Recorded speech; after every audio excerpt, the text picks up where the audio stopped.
Yes, good evening. Welcome to the Trinity channel. And today we have a very, very special show for you.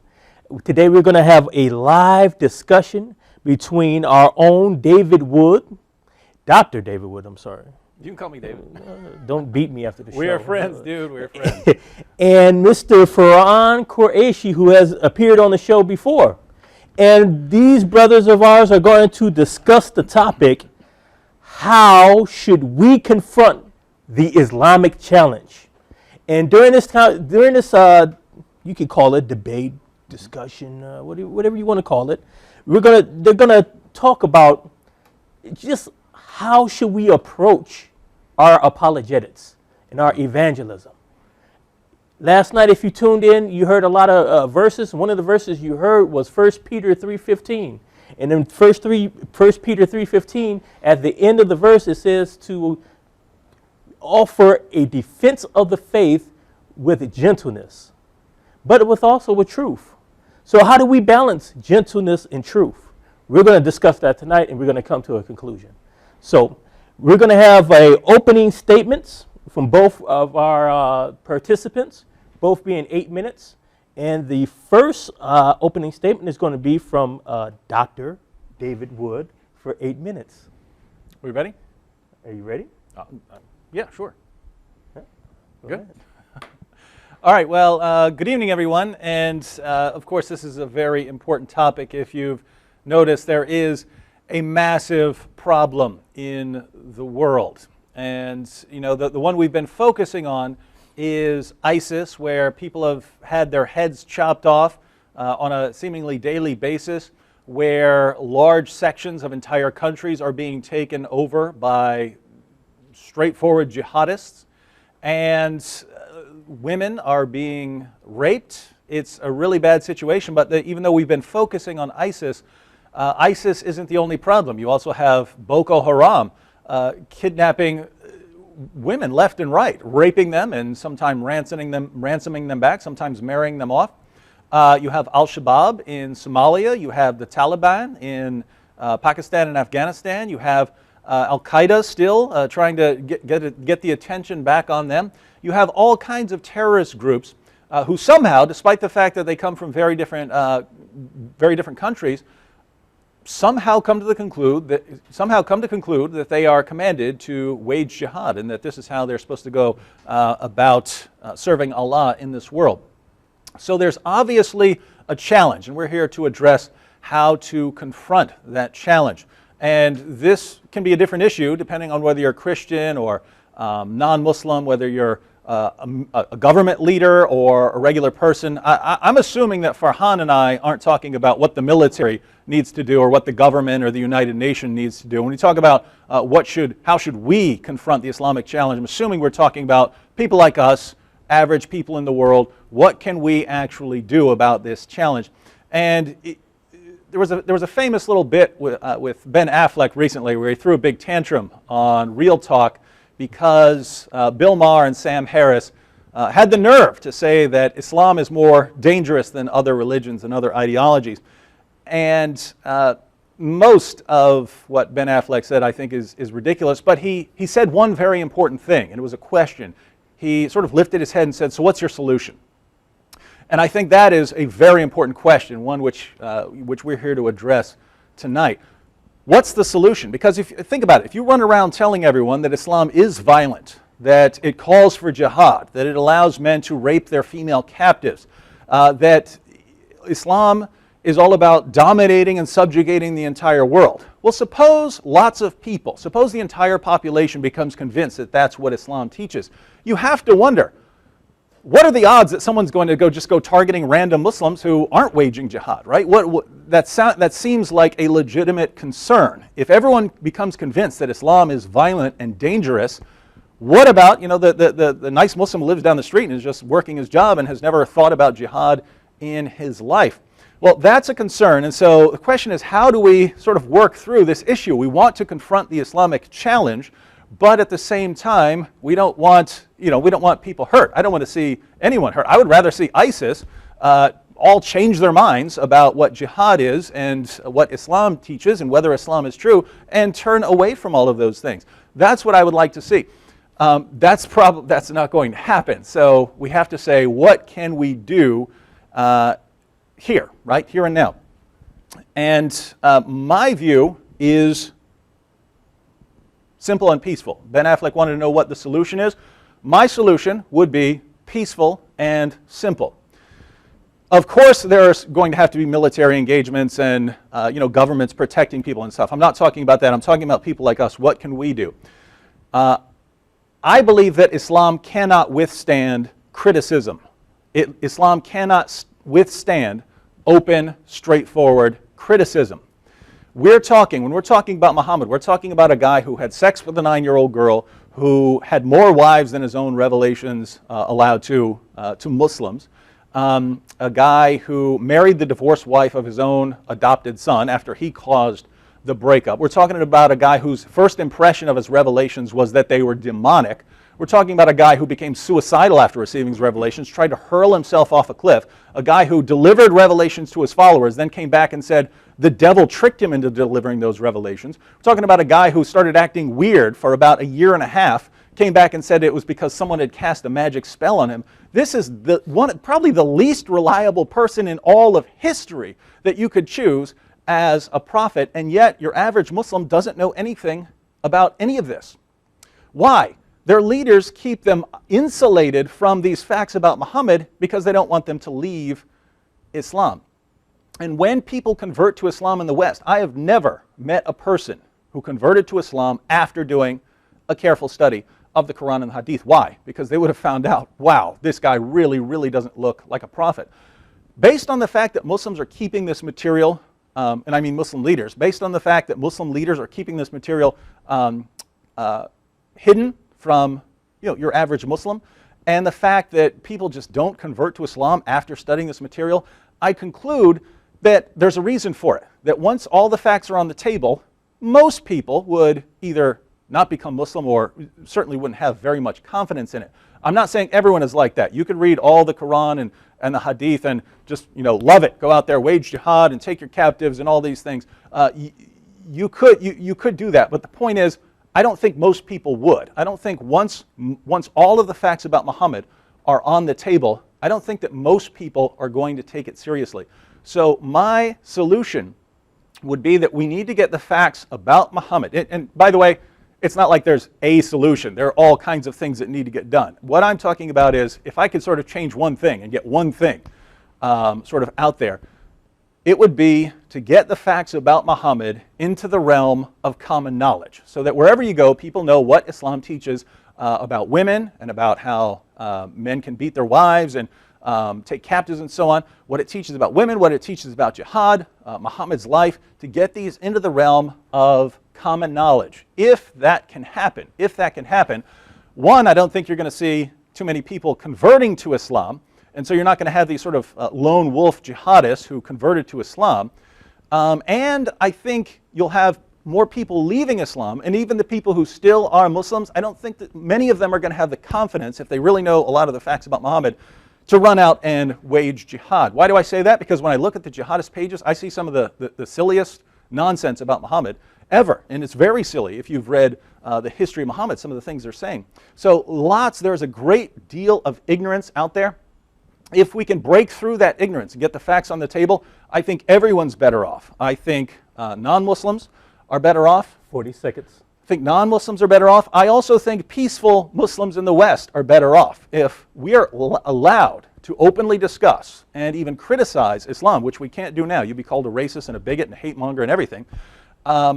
If we are able to openly discuss and criticize Islam, I think that will reduce a lot of the people's concerns about Islam if they can just talk about it. And I think even Muslims, peaceful Muslims in the West, are better off if we can openly, honestly discuss their prophet and their book.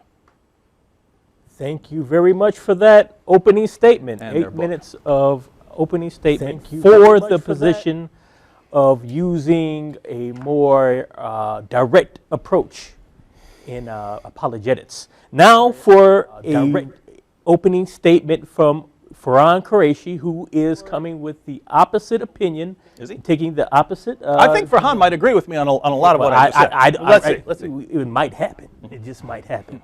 But we'll let Farhan tell us that. So, Farhan, you have 8 minutes to give us your position, starting now. Farhan, you there? Now. Farhan? That clock was started 30 seconds early. Farhan, you there? Now. Farhan? Farhan? That clock was started 30 seconds early. Farhan, you there? Now. Farhan? Oh, hey, Farhan. Farhan, don't watch it on the TV, watch it over Skype. Yeah, if you can see us, please. Watch it on the TV, watch it over Skype. Yeah, if you can see us, please. Watch it on the TV, watch it over Skype. Okay. Yeah. So we have a technical difficulty that happens sometimes. Okay. Yeah. So while we're waiting for them to get the connection with Farhan together, we are, again, this is an open live debate between David Wood and Farhan Qureshi. Can you hear me? You're there, Farhan? Can you hear me? Yes, I can hear you. Okay, I don't know why the mic went out. I apologize for that. No problem. Hey, Wassam, reset the clock for reset Farhan. The clock to 8 minutes. All right, sorry. He's going to reset it. So, all right, give so us now 1 second I'm while we coming in. reset Hopefully the clock I don't to 8 cut off. minutes. If I do, let me know. All right. No problem. Okay, so you're Okay. reset to 8 minutes now, so you have your 8 minutes to give your opening statement and your position. Okay, sure. Now, I mean, in terms of whether I agree with David or not, I do agree with David. I think that the tactics that we might employ are a bit different, and perhaps that I'm a little bit more sensitive towards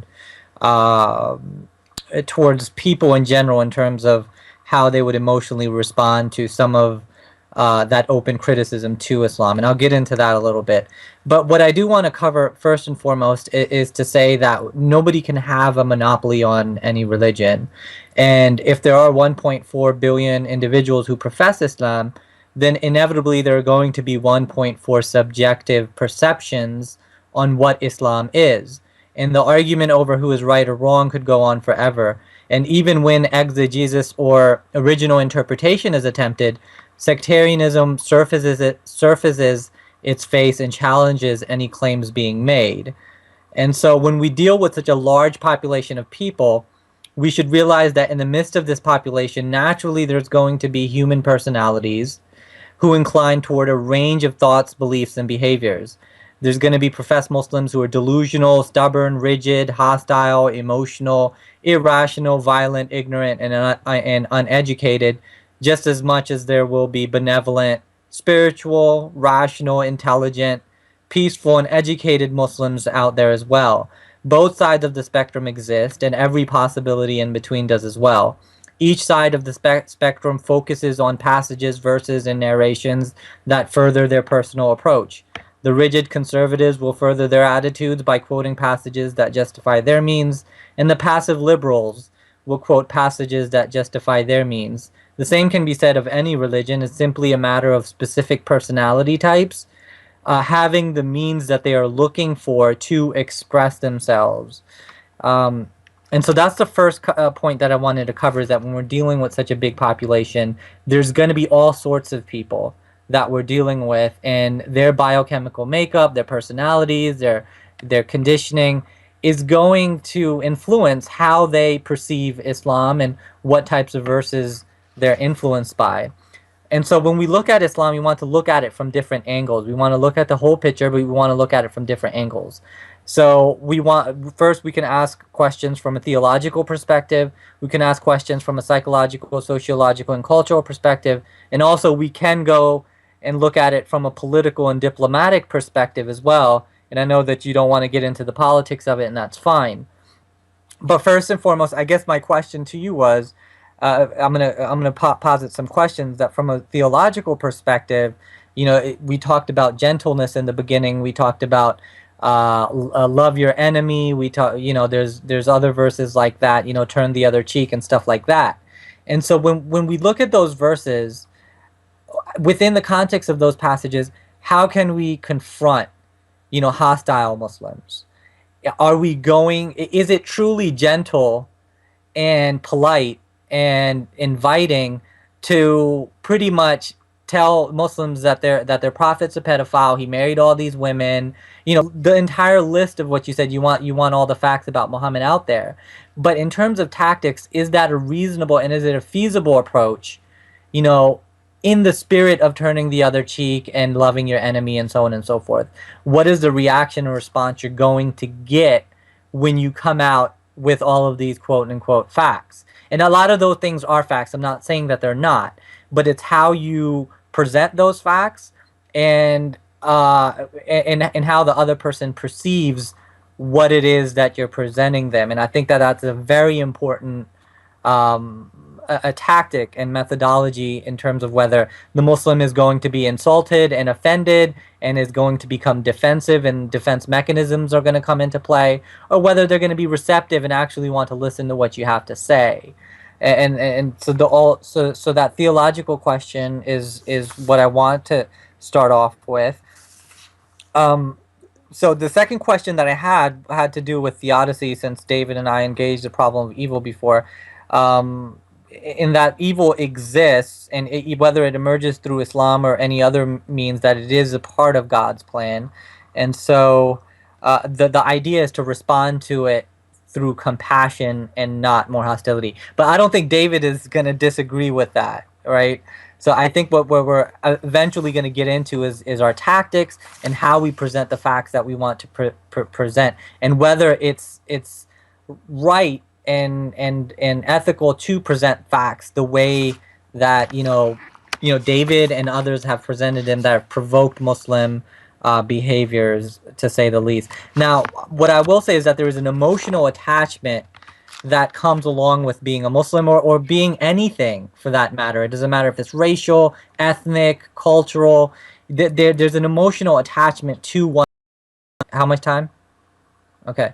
So if there's an emotional attachment to one's identity, and that identity is challenged or offended in any type of way, then you're going to get a reaction and you're going to push people away.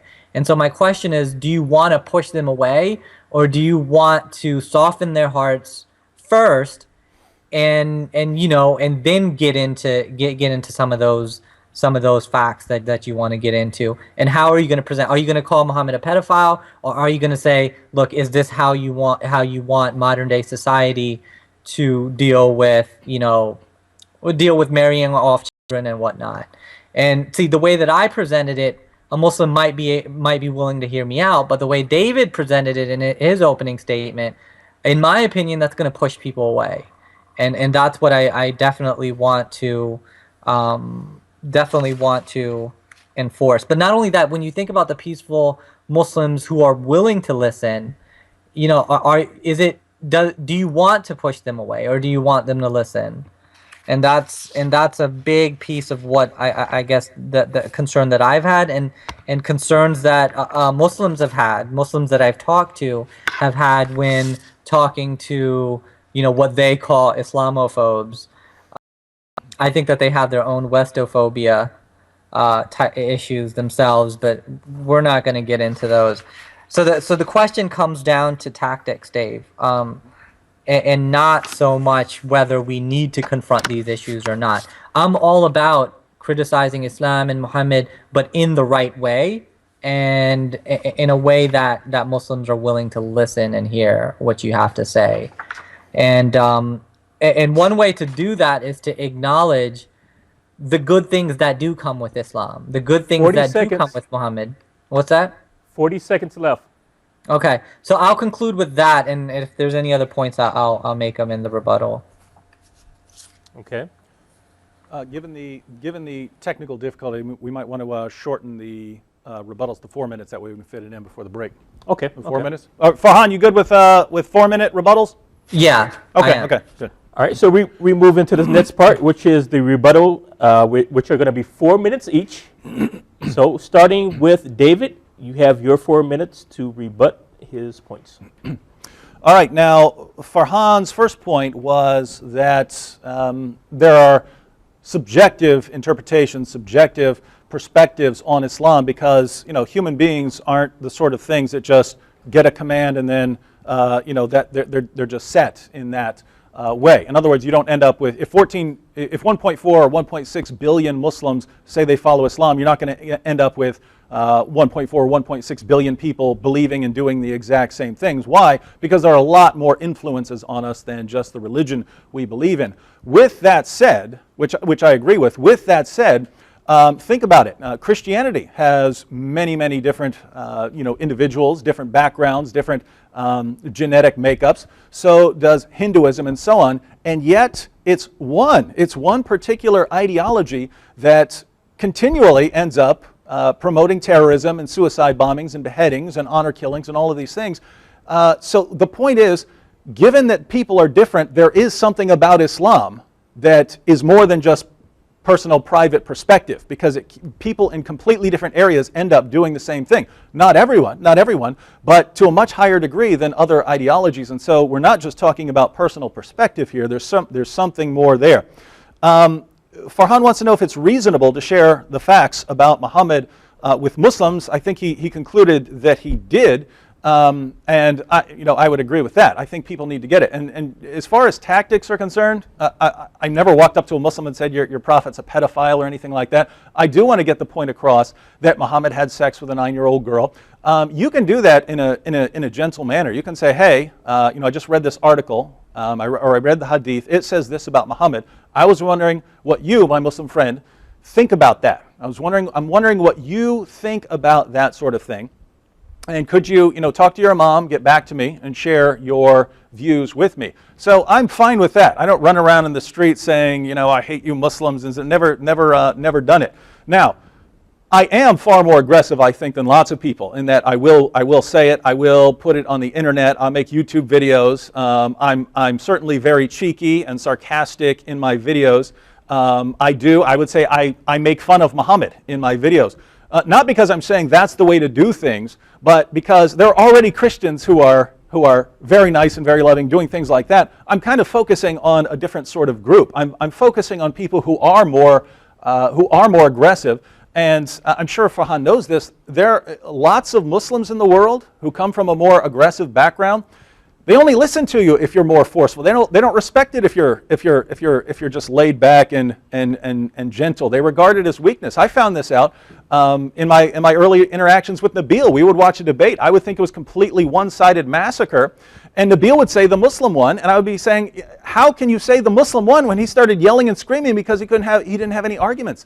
And Nabil's perspective was, he was yelling and screaming because he was passionate, because he knows the truth is on his side. So in the West, we look at something like that and say, this guy's yelling because he knows he's losing. Whereas certain people will look at that and say he's yelling because he's passionate that he has the truth. And so there are different perspectives, but I just want to say, Farhan, from personal experience, I hear from former Muslims regularly who said, look, man, I was really ticked off when I started watching your videos, but I just wanted to watch them so I could refute them, and then they end up becoming either leaving Islam, becoming Christian, or leaving Islam and becoming agnostic. But I hear from that regularly. So there are people who do respond to a more confrontational approach. By the way, I'm the same way. I respond to a more confrontational approach rather than someone tiptoeing around. And so it's basically there are different approaches for different kinds of people, and I'm sure you would agree with that.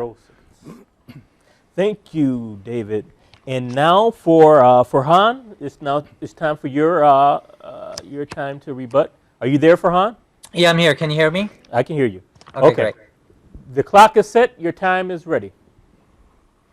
Okay, so no, I understand what you're saying in terms of, the confrontational approach and how it does get to someone, but you have to put into play there that you could be potentially pushing people away that are more susceptible to hearing, Christ's message or something alternative.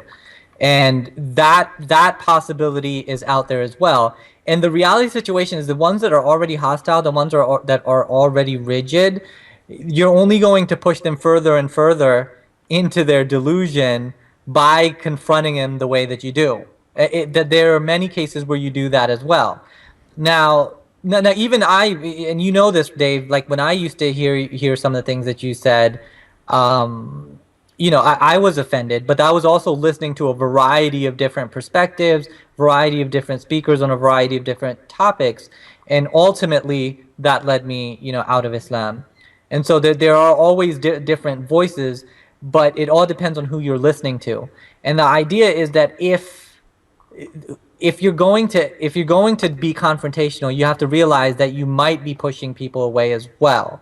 And is it worth it, especially if when you're dealing with confrontational people, if you're making their faith stronger rather than humbling them to the truth? The other thing, you said something about the population and subjective perception, and I agree that every religion has a foundation. You know, for example, Islam has a kalima, or you know, each one has a creed, right? But from that basic perspective, even from the foundation, I would say that each individual has a subjective perception of that foundation. So, for example, UNCL, while you have a foundation that Christ is your Lord and Savior, how you each individually perceive that and how you interpret it in terms of what's going on in reality, in terms of what's going on in life, is different. No matter what symbols or languages or words you use that are similar, each of you has a unique perception on what that means to you specifically. And so there is a subjective aspect to religion and how people interpret it. And like I said, passive liberals are going to pursue verses to justify their means, and rigid conservatives are going to pursue passages and verses that justify their means. And so that's just the nature of what we're talking about. Now, I don't find too much disagreement about, you know, putting the facts out there. In the gentle way that you put your facts out there about Muhammad's controversial marriage to Aisha, the way you did it there was perfect. You know, it seemed like it was a genuine way to inquire about a controversial issue without provoking them to you know, to either react or feel insulted, and now you've pushed them away. I guess my question to you, Dave, is do you feel that you are pushing people away? And in terms of those who are confrontational, do you think that you're just making them more confrontational and more hostile? Do you think that that's a possibility? And in the end, is it worth it? And then when you translate that onto a bigger scale, you get terrorism because people are being provoked. And that's dangerous. You know, so for example, the Quran burner in Florida, he literally caused people to go nuts. And that's what we have to be very careful with our tactics, and especially Less when we're than 40 looking seconds. at biblical suggestions on how we should deal with it. I think that, you know, as Christians, you guys should follow whatever those suggestions are. And if you have any verses that would imply that, you know, confront hostility with hostility, then I would like to hear those verses as well.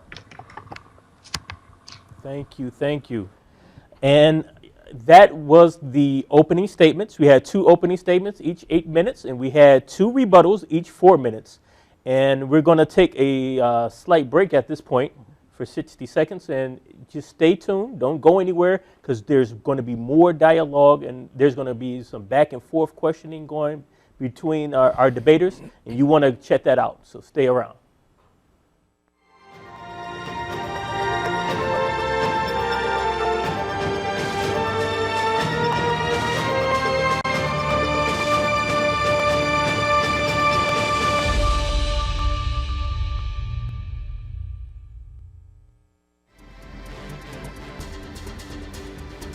Matthew in his gospel says, and this gospel of the kingdom will be proclaimed throughout the whole world as a testimony to all nations, and then the end will come.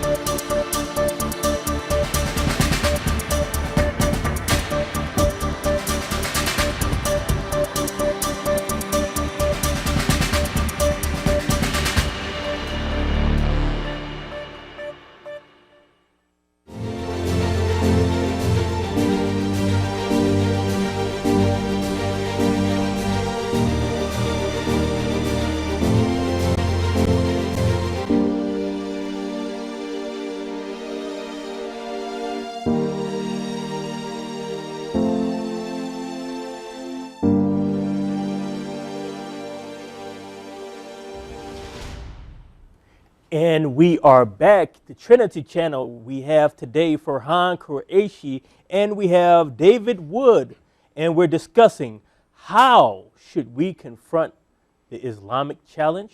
In a previous segment, we had opening statements and rebuttals. And now in this part, we're going to have like an open discussion, a back and forth between our 2 debaters. And we're going to start off with David. He's going to open up the discussion and ask Farhan a few questions. Yeah, Farhan, we certainly want to get to the tactics, but at the end it sounded like you were asking if there's any basis in Christianity for being confrontational.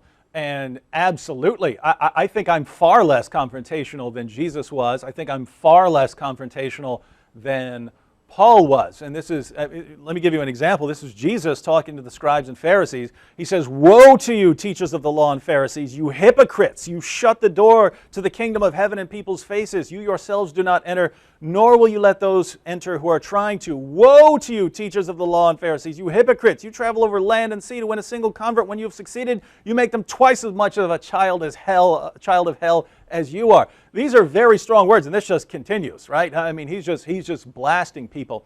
And you find Paul doing the same thing in various circumstances. But as someone, I think it was John Eldridge who pointed out, who was Jesus more like, he asked.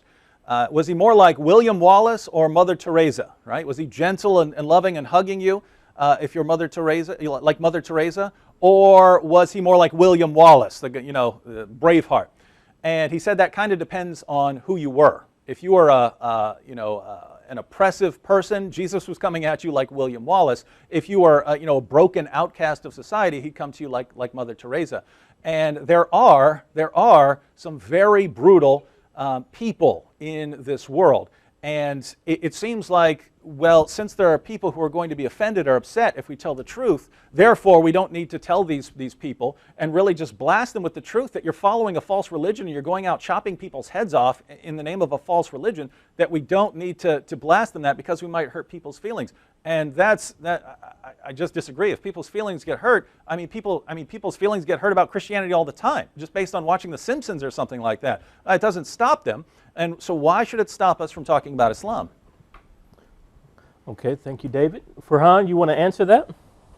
Sure. I mean, I don't think that it's about hurting feelings as much as the consequences that come as a result of what we're saying and doing. So, for example, if we come out and just attack Muhammad or make fun of Muhammad, what is the consequence of that?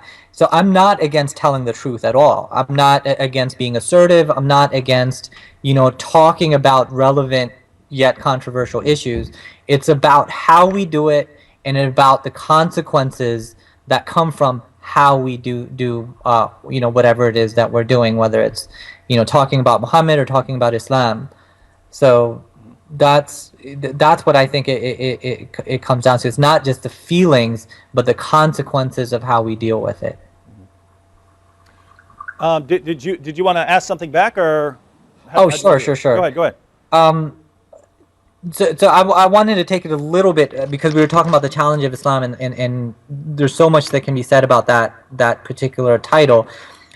I guess one of the fears that the whole concept of Islamophobia is that some Muslims feel as if that there's fear, that people are trying to spread fear about Islam, and they find themselves affected when they're going to airports or when they're going to certain cashiers or certain areas, that now, because everybody's always talking specifically about Islam and Muslims in a particular type of way, then now, even though that they're innocent, and now they have to deal with it. How would you respond to those Muslims? I would say that that's just not our culture. There are people, I think there are reasons that there are many Muslims think like that, because in certain Islamic cultures around the world, if you start criticizing someone, you end up killing each other over the issue you're debating. We just don't do that. There are isolated cases of an individual who might do that, but when we discuss an ideology, we could blast the ideology, right? I mean, you and I could sit down and have a disagreement and argue all night long and completely disagree. We're not going to start killing each other. So when we talk about something like Islam, if you say, you start criticizing Islam and poking fun at Muhammad, then it's Islamophobic and you might go on a killing spree. People make fun of Jesus all the time. People make fun of all kinds of things all the time. It never crosses anyone's mind that, hey, we're going to go out and start a killing spree.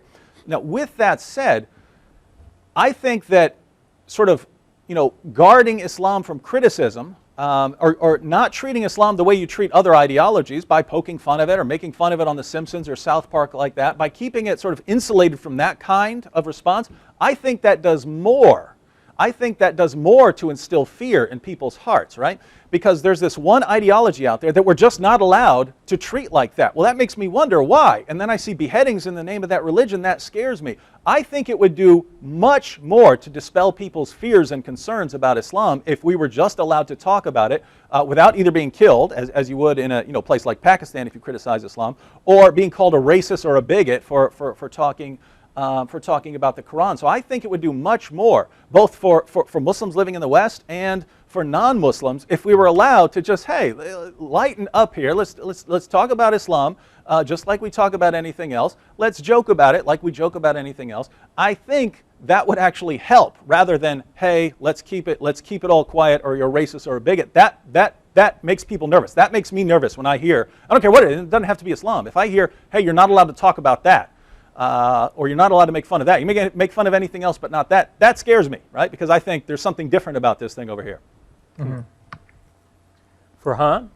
Sure. Yeah, I think that there is an issue of freedom of speech, and then there's an issue of sensitivity. Like if I was in if I was in a professional environment or a work environment or in a church environment, I have to behave myself a certain type of way, and so, I'm not going to say things, I'm not going to go in there go to a church making fun of Christianity, or I'm not going to be at work knowing that there's a Muslim 2 feet away from me and making fun of Muhammad, because I'm sensitive to what that's going to do. It's gonna hurt the person's feelings, and it's gonna cause harm. And it's not just an issue of hurting their feelings. It could lead to all sorts of psychological trauma. It's not just an issue of hurting feelings. These events are traumatic and can have long-term effects on people. This is something that we know and we've studied.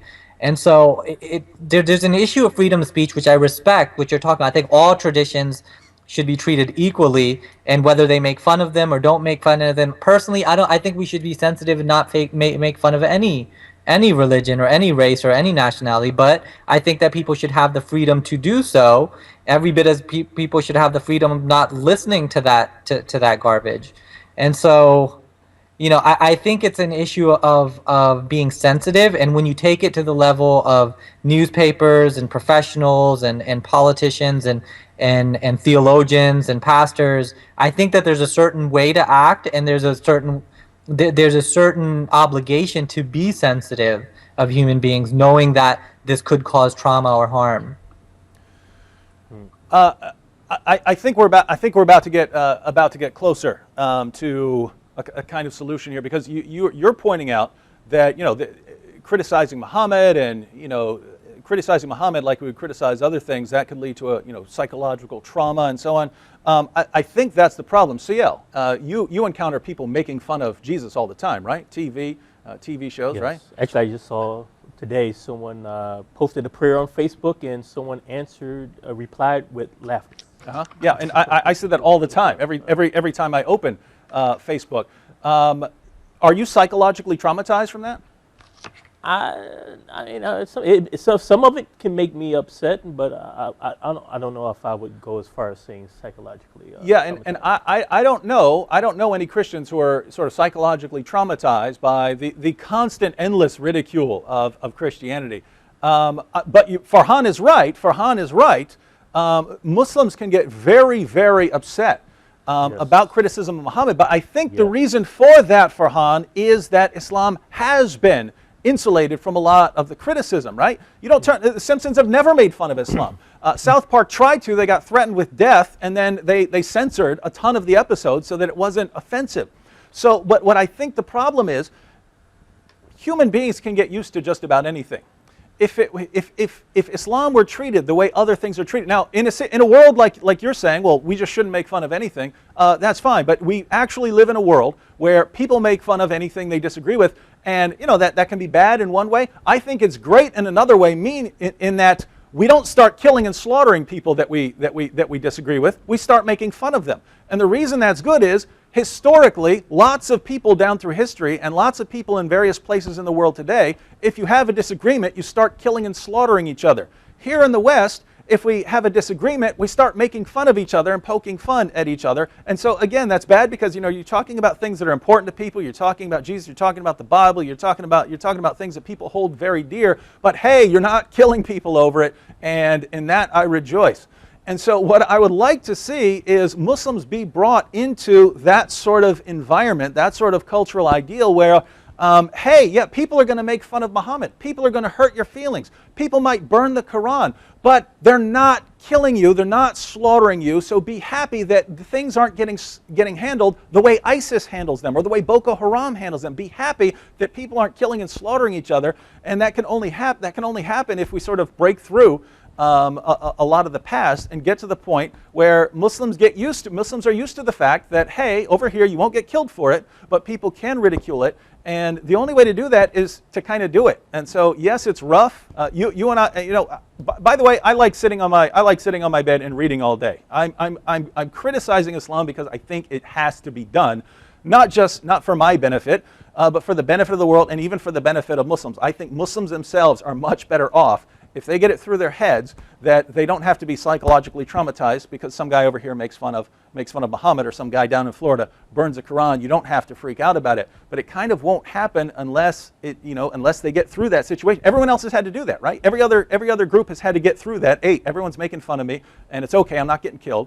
And I want to sort of bring Muslims into that community with everyone else. I don't see how they're worse off for that. Mm-hmm. Farhan, your reply?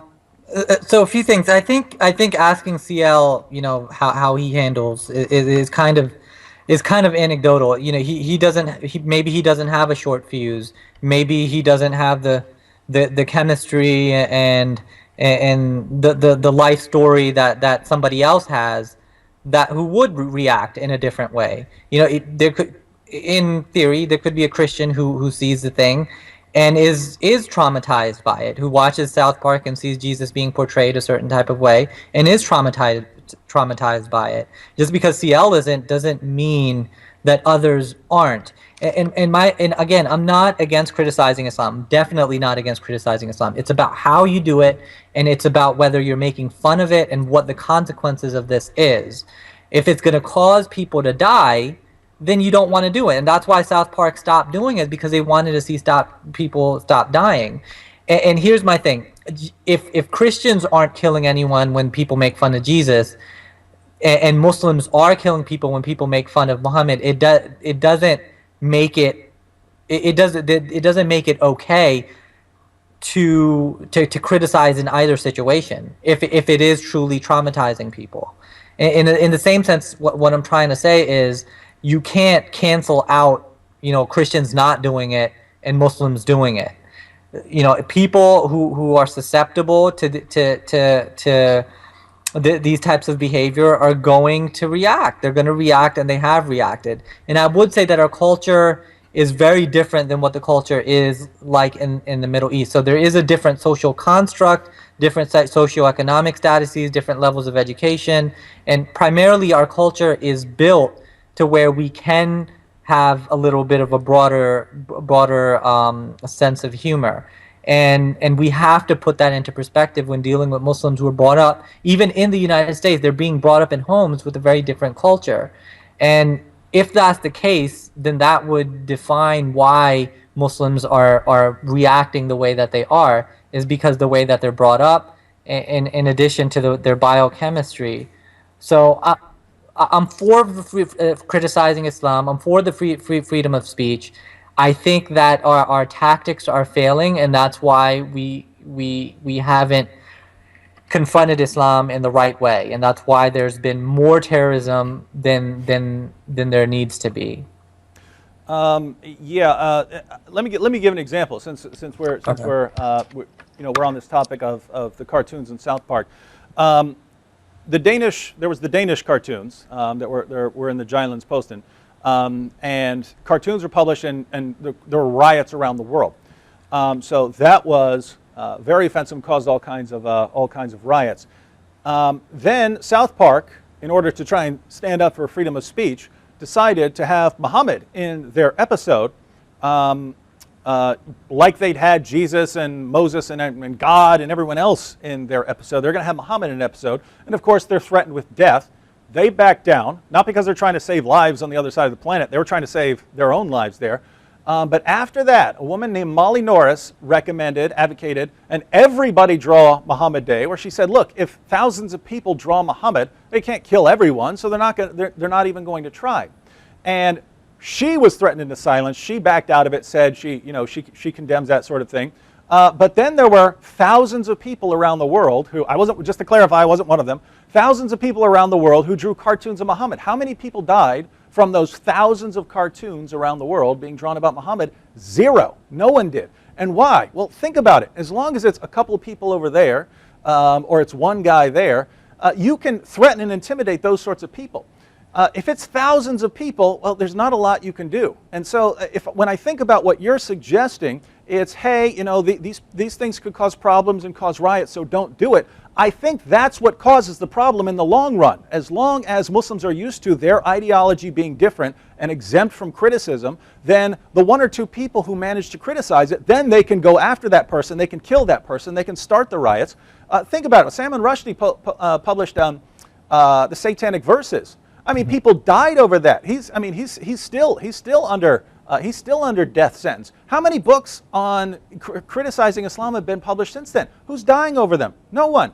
So if you think about it, it's sort of whoever starts it off, that person is a target and that person has to die. But after that, Muslims can get used to it. And see, what I believe that apart from the ideology, as far as human nature is concerned, Muslims are just like the rest of us, right? They have an ideology that I would reject, and I think the ideology is dangerous and violent. But as far as the person, I think the person is like the rest of us, and that you can kind of get used to things.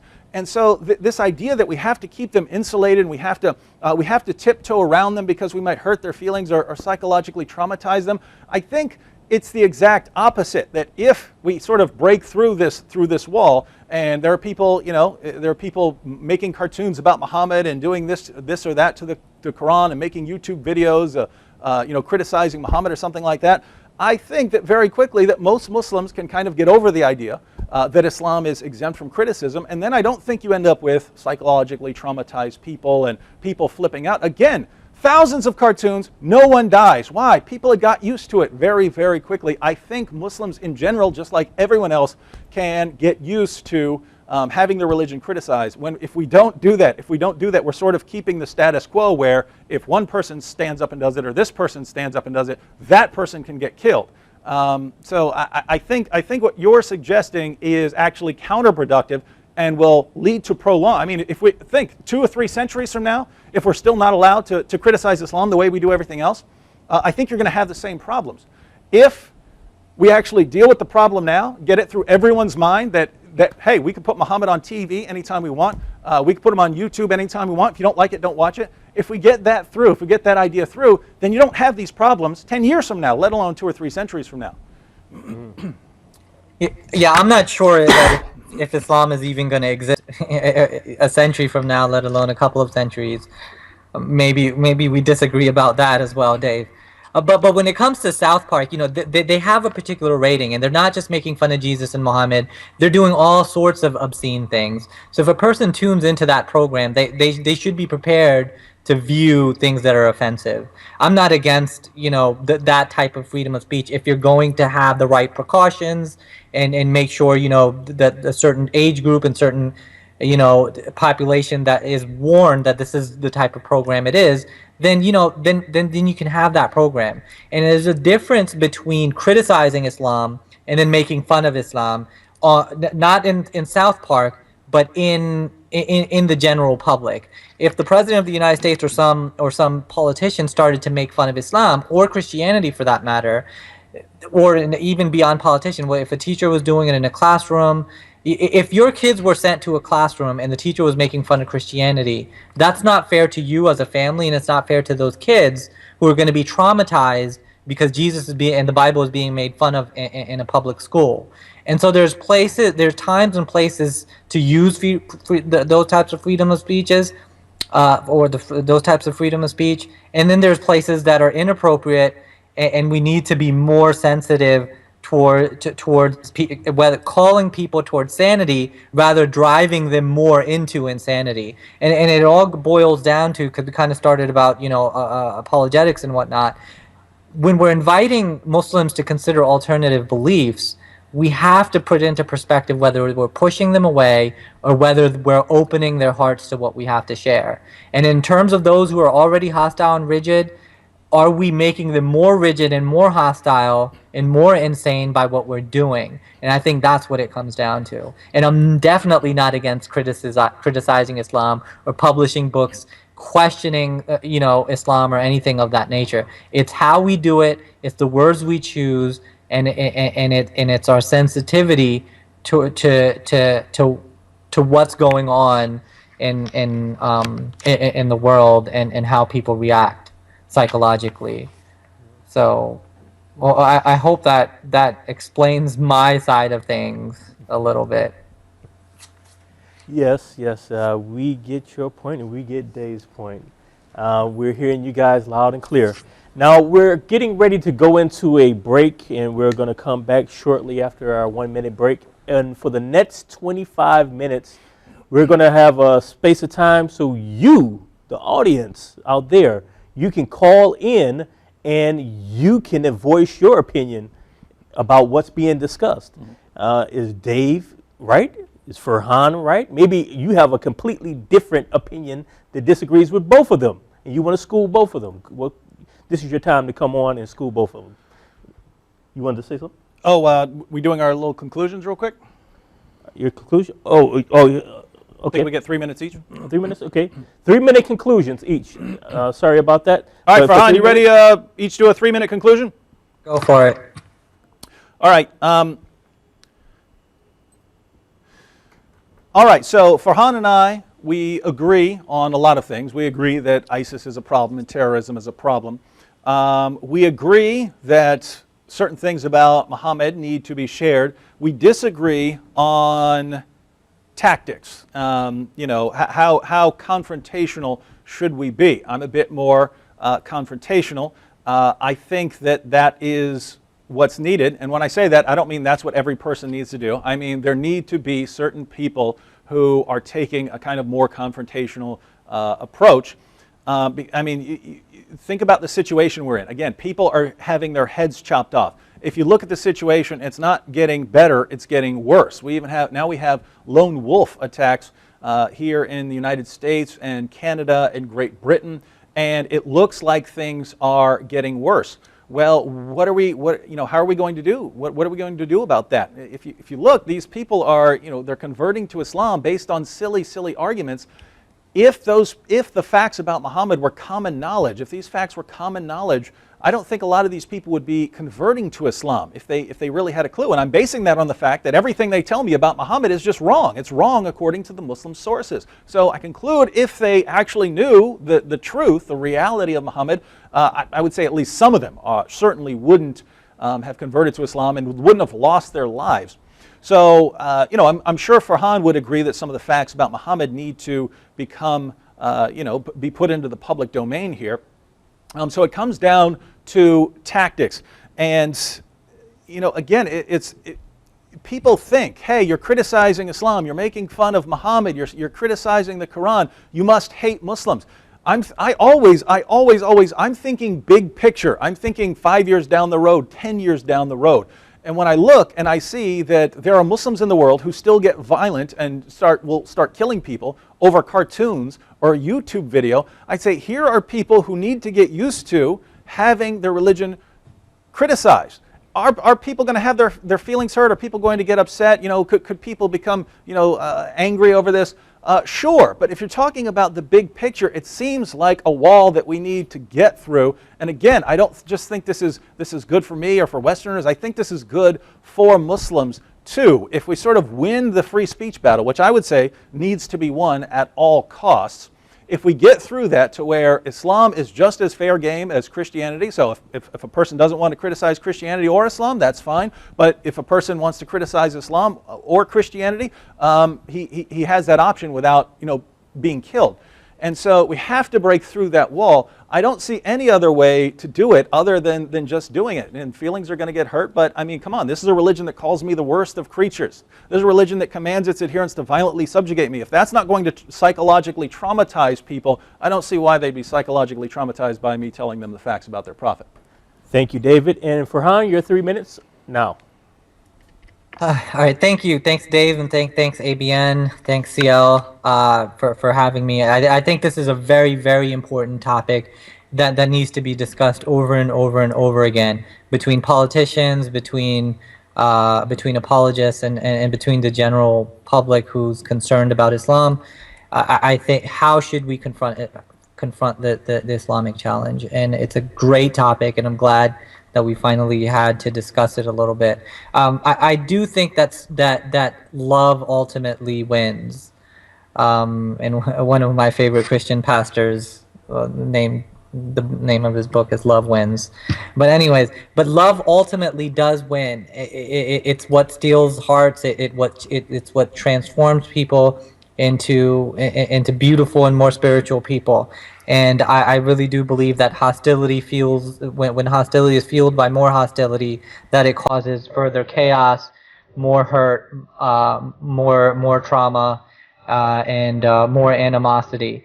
And that's just generally speaking, from a psychological perspective, that's what happens. Whether we're talking about Islam or whether we're talking about any other topic, you know, negativity fuels negativity, and love is what heals people. And so in terms of apologetics, no matter how rigid or hostile the opposition is, I really do believe that you should love your enemy and that you should turn the other cheek.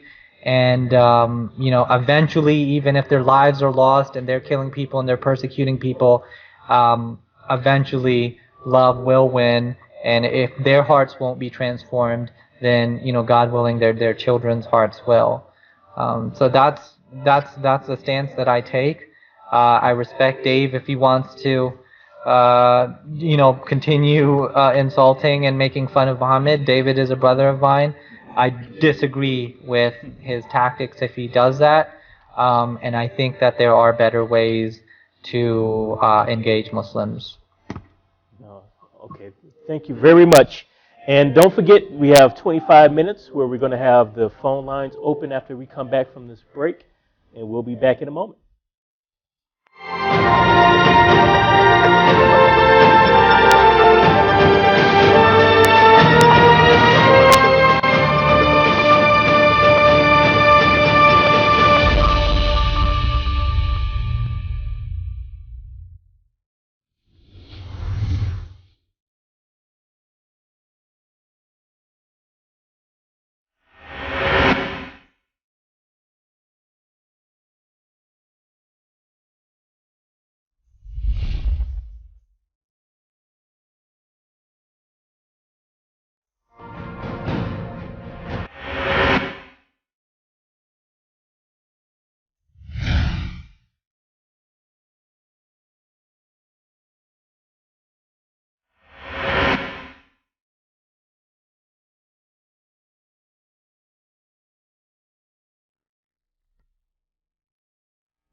And yes, we are back, the Trinity Channel, discussing how should we confront the Islamic challenge. And today we have two debaters. We have Farhan Qureshi and we have David Wood, and we've been discussing this for some time now. We're opening the phone lines up for the next 25 minutes to get some input from our audience.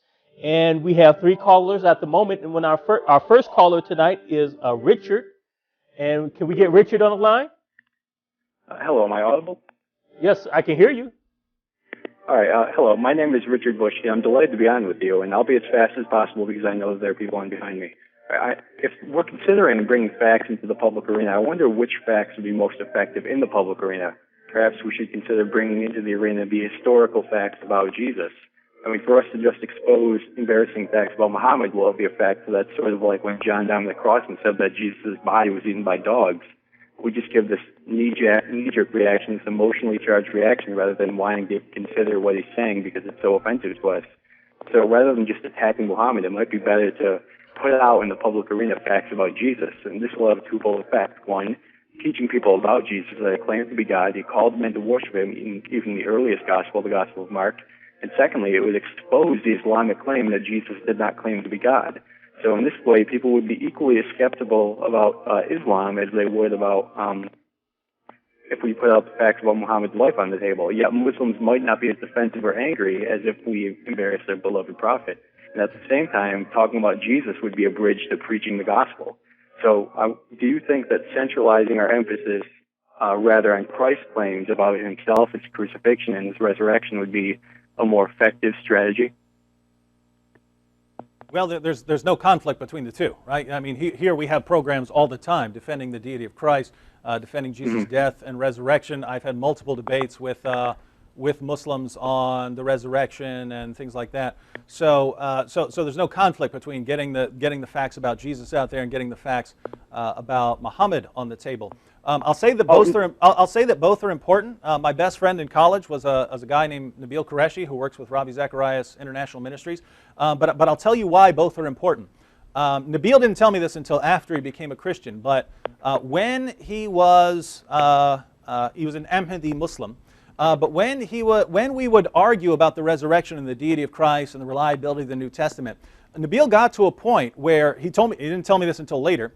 He told me that he realized I had a strong case for Jesus' death by crucifixion and Jesus' resurrection and the deity of Christ and the reliability of the New Testament. So he agreed with me that I had a good case, but he thought to himself, even if David shows me with 99% certainty that all of these things are true, I am still 100% certain that Islam is true. And so Islam wins. Islam wins because he has complete confidence in Islam.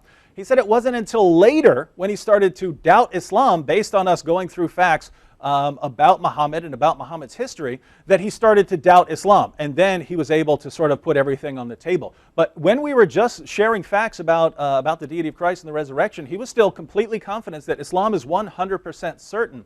And that's kind of what we need to get facts about Muhammad and Islam on the table, because there are lots of Muslims who think like that because that's all they've ever been exposed to. So think about it. If a Muslim all his life has only been exposed to the claim that Islam is 100% certain and it's proven by science and proven by history and proven by logic and proven by reason and proven by everything, and we don't share the truth with them, then that's all they've heard. They've gotten one side of the issue. I believe Muslims need both sides of the issue so that they can make a more informed decision. That's true about the facts about Christianity and the facts about Islam. So I'm for all the facts on the table as much as possible. Thank you. Are we going to let Farhan? If Farhan wants to respond, he can, or we can go on to the next caller. Farhan, do you want to respond, or you just want to go to the next caller? No, I agree with Dave. We can go to the next caller. Okay. Yeah. All right. Thank you, Richard. We thank you for that call. And our next caller is Vincent. Vincent, are you there? Vincent? Can you hear me?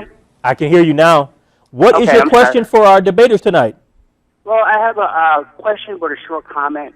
I'm going to stick to the subject of what you're... Hello? Yeah. Yes, we hear you. Okay, how should we confront the Islamic challenge? And the short answer is, at least in my personal opinion, is simply get off your land. And I'll use this analogy. If I broke into David's house and I subjugated him, his wife, his children, didn't leave, wouldn't let them leave. But every day I saw him, I teased and put down his belief. Oh, your God was a rapist. He ain't real. He ain't this. I think what it does is add insult to injury. I think the short answer is, if you want to confront the Islamic challenge, get off your land.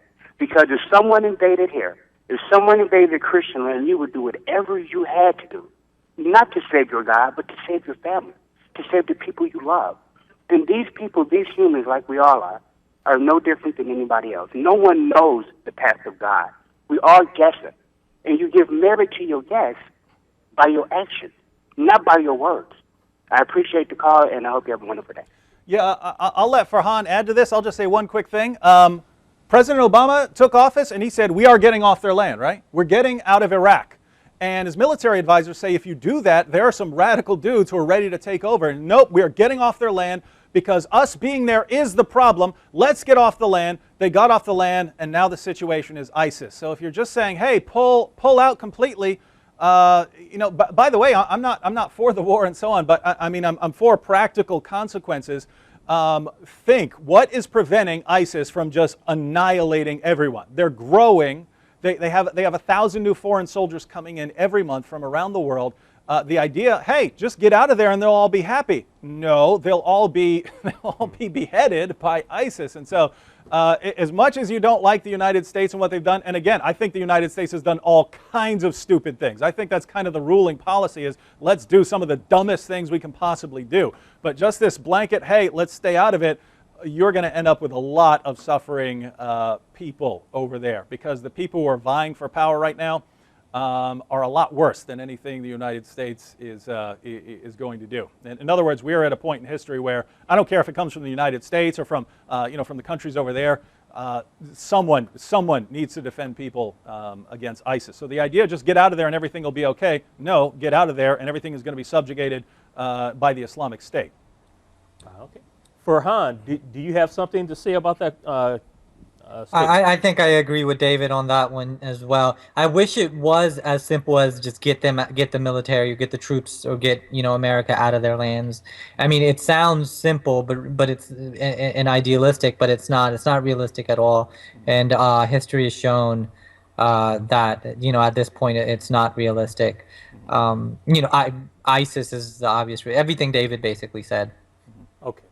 Yeah. Thank you very much. Thank you very much, Vincent. We thank you for calling and expressing yourself. And we have a third caller. I believe it's Shakir. Are you there? Shakir? Okay. So first, congratulations for the new channel. And then for Dr. David, okay. So for Dr. David, and actually I appreciate your effort and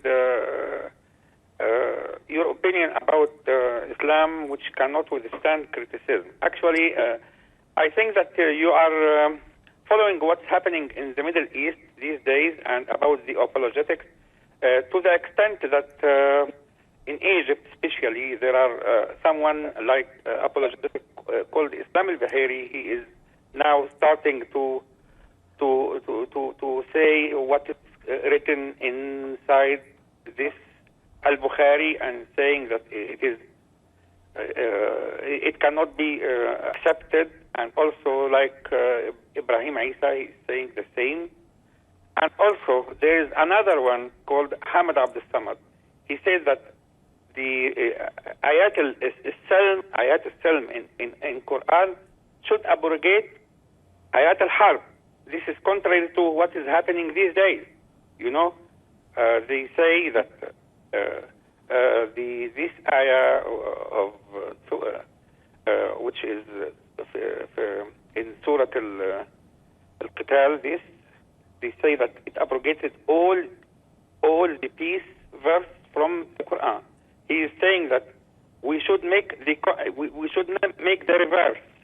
They want to abrogate the verses of struggle. So first, the question now: is Islam liable to reformation or not? The question is Islam liable to information or not? The question is, can Islam be reformed? And I would say, on a personal level, on the level of the person, Islam can be reformed. In other words, as we've already discussed, an individual can interpret the Quran. I could pick up the Quran and think it means anything that I want it to mean. So on a personal, individual level, Islam can be reformed, and that's why you have plenty of nice, peaceful Muslims that would be some of the nicest people you've ever met. But at the same time, there is a core there, and there's a reason that a lot of the, the terrorist attacks and things like that seem to be coming out of one particular ideology. And so, I mean, at the end of the day, the Quran claims over and over again to be perfectly clear in its commands, right? The Quran says over and over again, these are the verses of the clear book. These are the verses that are explained in detail. These are the books that are expounded in detail. It says things like this over and over again. The commands of the Quran are supposedly clear. And then you have Allah over and over again demanding complete submission and obedience. So 465 says that Muslims can have no faith until they make Muhammad judge in all decisions and find in themselves no resistance to his commands. And so if you look at that and say, well, Allah says it's clear.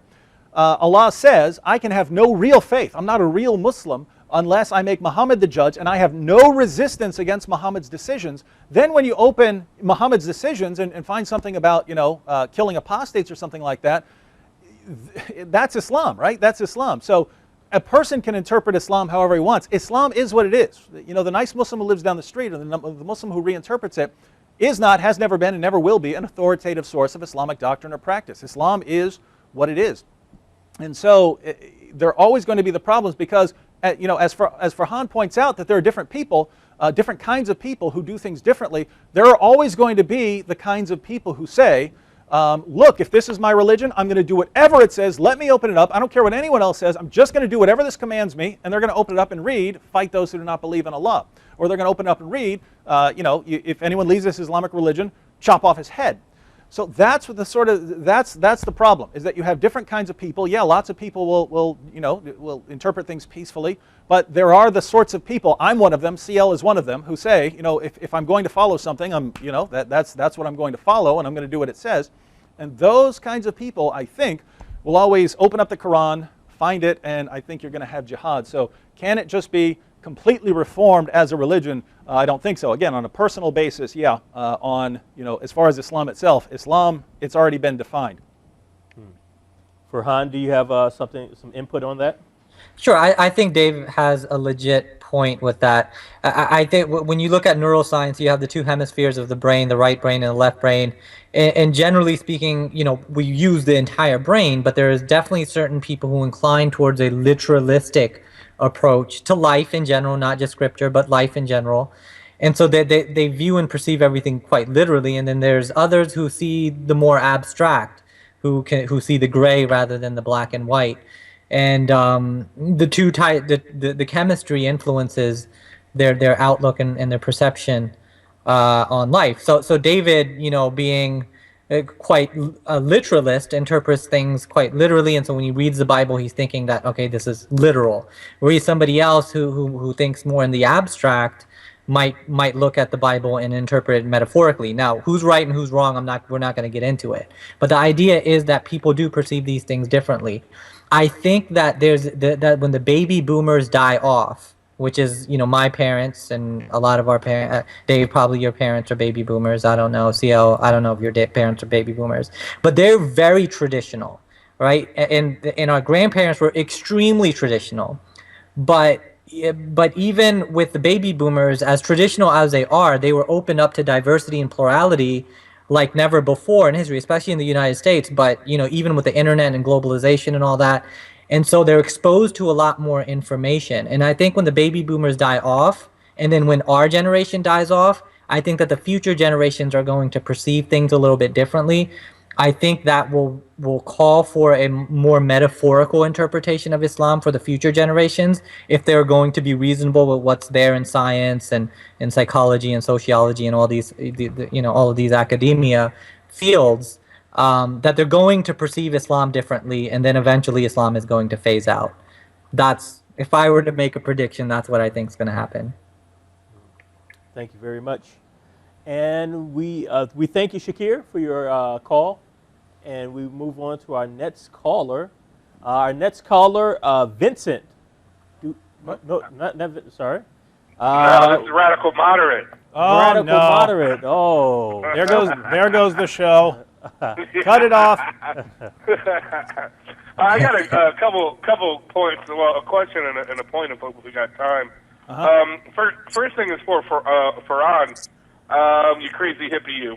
I was listening. I was listening to an NPR show a while ago, and they had a psychologist on who was working in the Middle East, and she said basically that the whole culture of the Middle East seems to be one of whoever feigns outrage first, whoever yells the loudest that they've been insulted when two people or groups of people are interacting.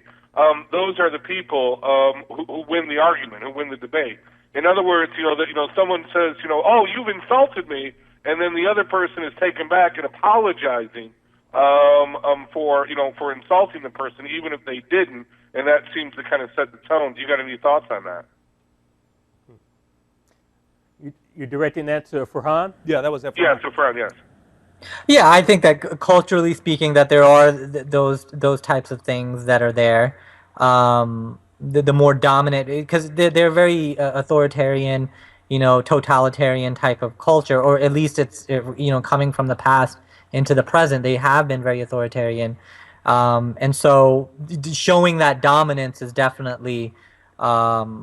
Psychologically, it proves something to them. But I think that the human dynamics are a little bit more elaborate and complicated than that. And so, but I think that you're right, Rad. I do think that is an accurate stereotype, if you will. Thank you. All right. Do you want to add anything to that? No, I'm good with that. Good. Good. All right. Thank you, Rad Moderate, for calling in and schooling these guys who think they know something. We're moving on to our next caller, and we have on the line Mark. Mark, are you there? Yes, I am. Yes, we hear you. Can you turn Mark up a little? Yeah. Yeah, turn me up a little. Okay, Mark. Tell us your question or some of your wisdom. All right, we'll see if I give any wisdom. Well, I've been watching things on TV for some time now, what's going on with Islam, and it just seems like there's something inherently wrong in the religion that is being passed on to its adherents, its people, like the Muslim young men who throw acid in the face of another Muslim woman because she doesn't want to marry him or date him, or like I was just watching Frontline and about ISIS a few days ago, and it was showing where ISIS was taking over in the Shiite areas. They were murdering the Shiites in the streets, and they had them tied up and they were shooting them in the head with an AK, and they act like 2-year-olds. They have no self-control over themselves, and I think it's something inherently being taught to them by their religion. Okay. So who wants to go first on that one? Yeah, I will. What I was certain Muslims can do things that aren't actually commanded by the religion. So you don't open up the Quran and find throw acid in the faces of women.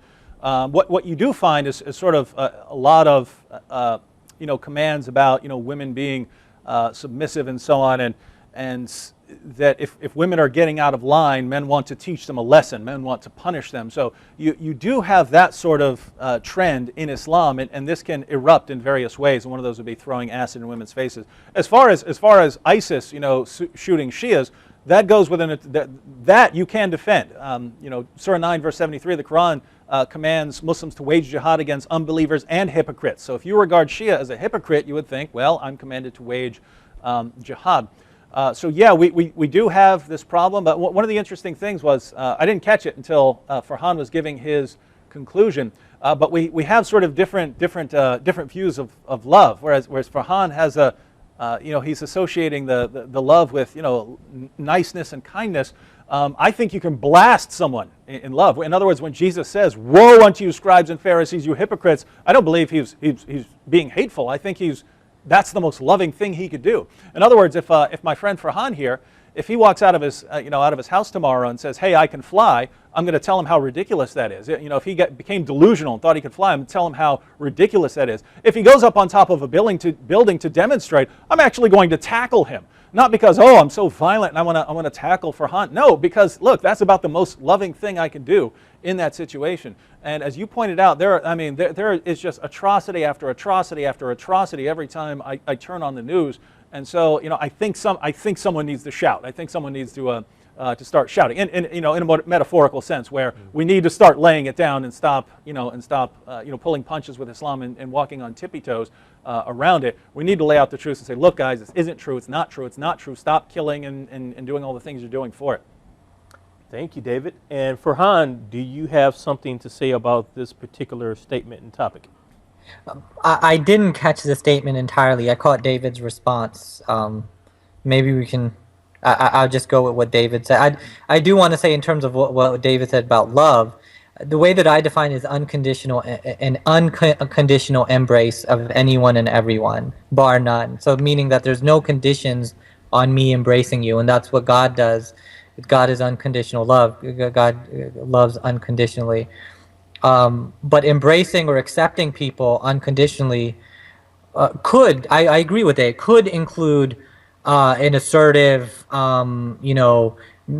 outside of kindness type of approach. I wouldn't disagree with his that type of definition of love. I'm not sure if Dave and I agree whether it's conditional or unconditional, though. But that's a different topic. Okay. And we have one more caller, Jose. Yes, I'm on. Okay, yeah, we hear you. Can you hear me? Yes, I can hear you. Go ahead. Okay. Go ahead with your statement or question. Yeah, I have 3 questions, actually. Go ahead. The first question I'd like to ask is, who validated Muhammad's prophethood? Because I know that when he went to the cave, he thought that he might have been possessed by being afflicted by demons, by demon jinn. And then he also thought that it was might have been a demon that visited him. But who was the one who validated his prophethood? Mm-hmm. Because maybe he was right the first time. Mm-hmm. All right, Jose, we only have a couple minutes left before we have to cut off the show, so please give us your other questions real quick, and then we'll have to answer them sort of rapid fire. The other question is, why did the Jews want to kill Jesus? If he affirmed their beliefs, like the Torah, the Old Testament, why did the Jews want to kill Jesus? The Quran says that that he seemed like he went along with the whole program. It's like, why did the Jews want to kill him then? Mm-hmm. Okay, I'll answer those, and then Farhan can add anything he wants. Who validated Muhammad's prophethood?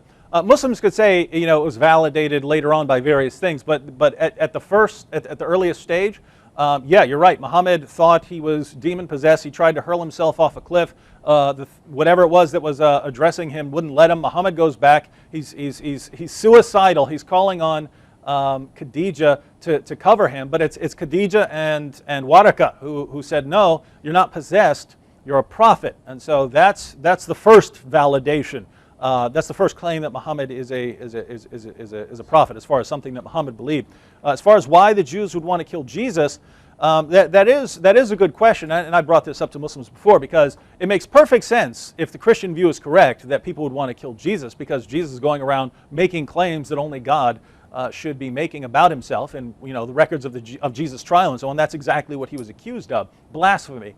The Muslim perspective, where Jesus is going around telling people just believe in God, you'd wonder who would get angry at that, who in first century Israel would get mad at that sort of Jesus. And so Muslims will say it's something about claiming to be the Messiah or something like this, or he was a threat to their power or something like that. But doesn't exactly fit much, because there were tons of people in first century Israel who were winning followers, going around telling people, hey, believe in God, serve God. It's not clear who Jesus would have offended. But yeah, Muslims would generally say, he was, what he was doing was an affront to the religious leaders or something like that. Okay, we have very little time left, so Farhan, you want to get in there and say what you have to say, something about that question?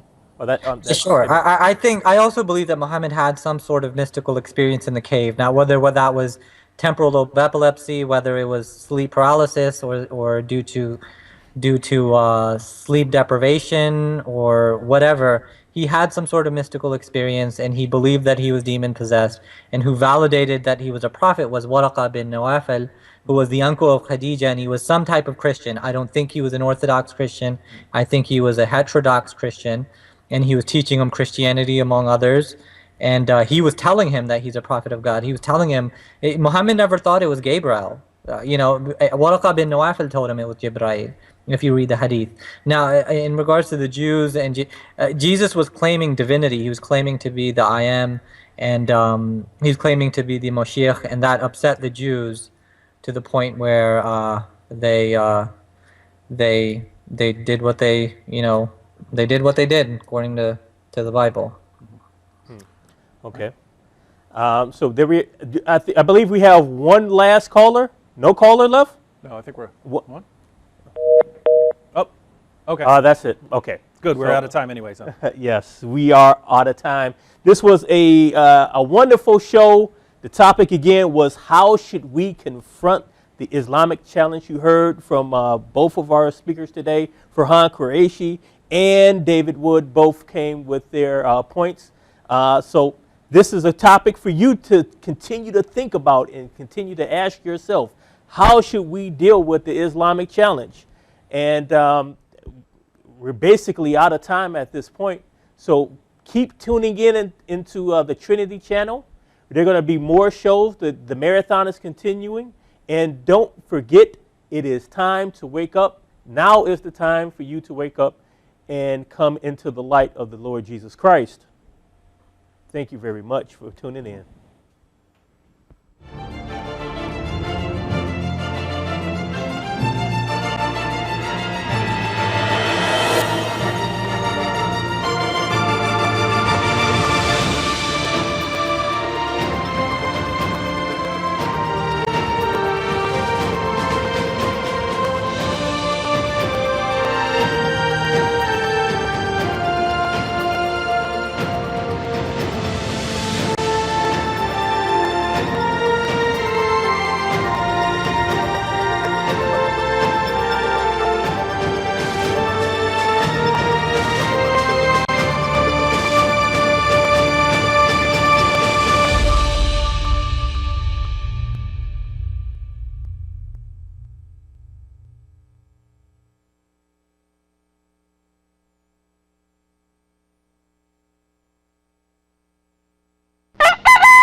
You are watching the Trinity Channel.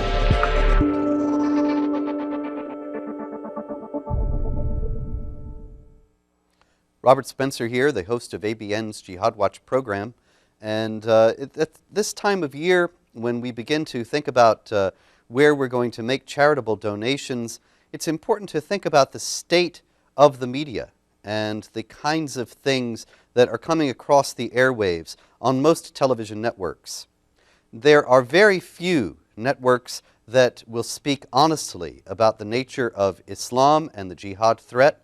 There are very few networks that will speak honestly about the necessity to preach the gospel to all nations. And there are even fewer networks that will do both and that will analyze the contemporary political scene with honesty and accuracy, and that will relate it to the spiritual realities that are ever present